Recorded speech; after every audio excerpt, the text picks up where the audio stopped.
بسم اللہ الرحمن الرحیم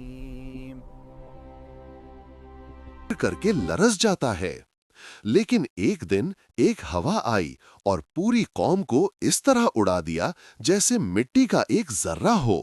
دوستوں، یہ عادت سے بڑھ کر غمنڈ کی وہ کہانی ہے جس میں ایک نبی بار بار وارن کرتا رہا، مگر جب اللہ کا عذاب اتارا تو طاقت، عمارت، سب کچھ ہوا میں بکھر گیا۔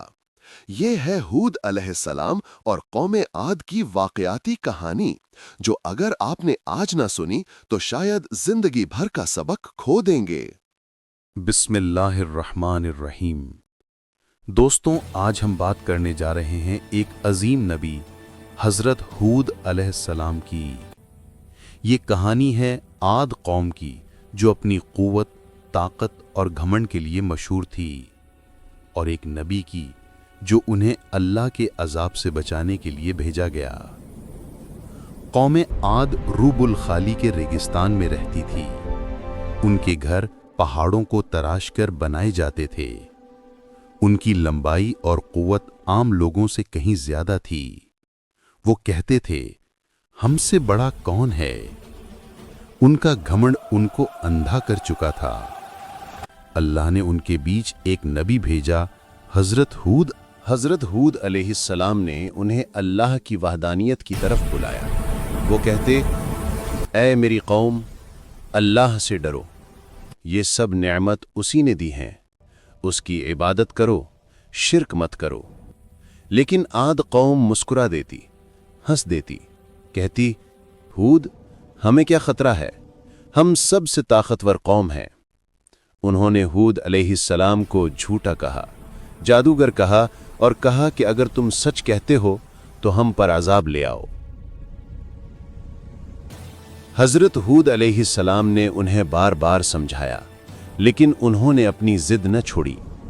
پھر اللہ کا فیصلہ نازل ہوا۔ پہلے ان کی زمین پر سوکھا پڑ گیا۔ 3 سال تک ایک بوند بارش نہ ہوئی۔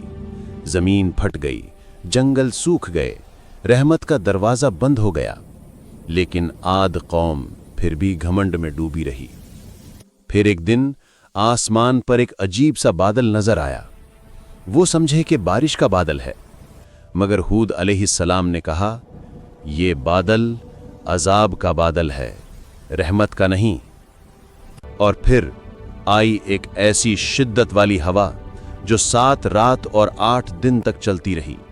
ہوا نے ان کے گھر، محل، عمارتیں اٹھا اٹھا کر پھینک دیں، بدن کو توڑ دیا، اور ساری قوم تباہ ہو گئی۔ اس تباہی کے دوران حضرت ہود علیہ السلام اور ان پر ایمان لانے والے کچھ لوگ اللہ کے حکم سے محفوظ رکھے گئے۔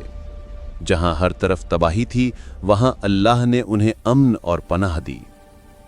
عاد قوم کی کہانی ہمیں ایک گہری بات سمجھاتی ہے۔ طاقت، دولت، عمارت، کچھ بھی ہمیشہ نہیں۔ اگر انسان غمنڈ کرے تو اللہ کسی بھی چیز کو پل بھر میں چھین سکتا ہے۔ حضرت ہود علیہ السلام کا پیغام آج بھی گونج رہا ہے، اللہ سے ڈرو، صرف اسی پر بھروسہ کرو، اور غمنڈ سے بچ کر رہو۔ یہ کہانی صرف ایک قوم کی بربادی نہیں، یہ انسانیت کے لیے ایک سبق ہے۔